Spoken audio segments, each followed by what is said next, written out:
안녕하세요. 오늘 저희가 함께 깊이 파고들 자료는요. 바로 이 보고서입니다. 정부 광고 이대로 괜찮은가? 현행 제도의 문제점 진단.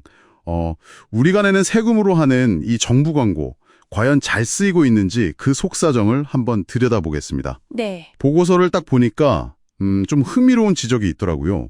정부 광고라는 게 단순히 정책 정보 알리는 걸 넘어서 어떨 때는 언론사를 재정적으로 이렇게 좀 돕고 심지어는 약간 정치적인 메시지를 전달하는 그런 통로 역할도 한다. 이런 이른바 세계의 얼굴을 가졌다는 건데요. 자, 이게 왜 문제가 될 수 있을까요? 네. 바로 그 지점인데요. 이 세 가지 역할이나 속성이 서로 좀 충돌할 수 있다. 이게 핵심인 것 같습니다. 공식적인 목표는 분명히 정책 정보 전달인데 실제로는 광고비가 언론사의 어떤 생존 자금이 되기도 하고 또 어떨 때는 정부 입맛에 맞는 그런 여론 형성에 이용될 수 있다. 이런 비판이 계속 있는 거죠. 그렇죠. 네. 결국에는 그 본래의 공익적인 목적, 이게 좀 희석될 위험이 있다는 겁니다. 이 보고서는 바로 그 위험이 그냥 가능성이 아니라 현실화되고 있다는 증거들을 좀 제시하고 있는 것 같아요. 보고서에서 가장 먼저 좀 눈에 띈 건요. 광고비를 어떻게 나누는가 이 문제였어요. 언론사의 영향력이라는 걸 기준으로 광고비를 준다는데 그 영향력을 주로 이제 신문 발행 부수 이런 걸로 따져왔다는 거잖아요. 네, 맞습니다. 근데 여기서 좀 약간 황당한 일이 터졌다고요? 네, 바로 그 ABC-협회, 그러니까 신문 부수를 인증해주는 기관이죠. 여기서 이제 부수 조작 사건이 터진 겁니다.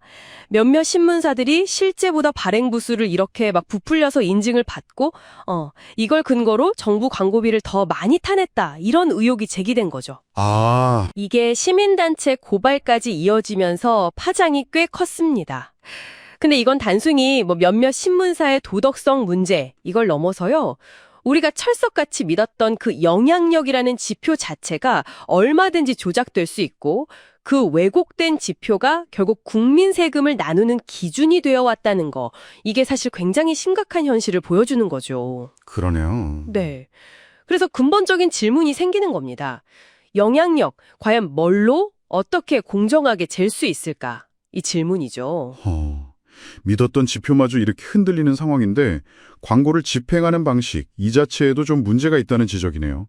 모든 정부 부처 광고가 한국언론진흥재단이라는 딱 한 곳을 통해서만 나가도록 법으로 아예 정해져 있다고요? 네, 그렇습니다. 이게 일종의 독점인데 그럼 어떤 부작용을 낳고 있는 건가요? 그렇죠. 이 한국언론진흥재단, 줄여서 보통 언론재단이라고 부르는데요.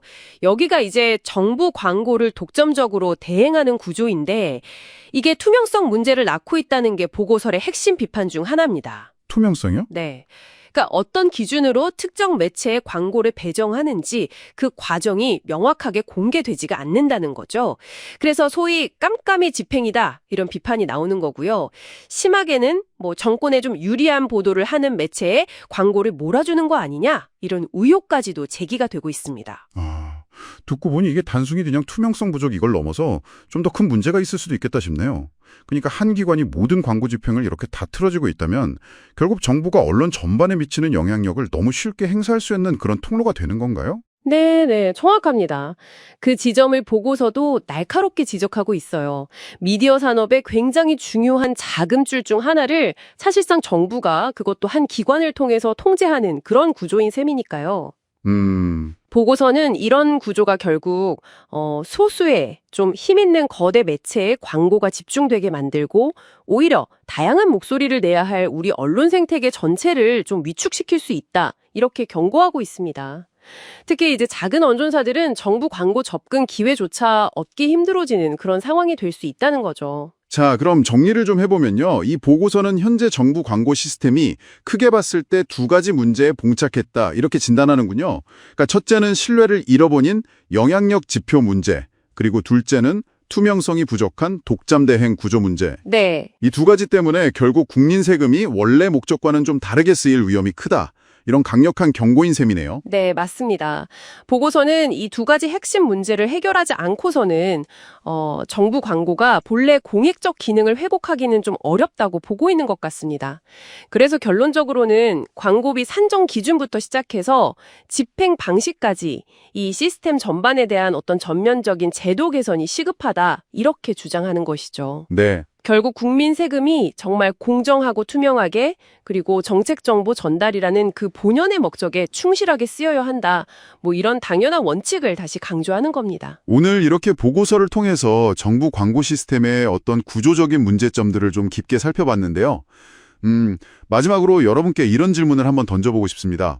이 보고서는 주로 광고비가 어떻게 배분되는가 하는 시스템의 문제점에 초점을 맞췄습니다. 그렇죠. 하지만 이 시스템 문제를 떠나서요, 정부 광고의 실제 내용, 그리고 그 메시지 자체는 돈이 어떻게 분배되는지와는 또 별개로 우리 사회와 또 우리 인식에 과연 어떤 영향을 미치고 있을까요? 이건 시스템 개선과는 또 다른 차원의 문제일 텐데요. 한 번쯤 각자 생각해 보시면 또 다른 흥미로운 지점들을 발견하실 수 있을 것 같습니다.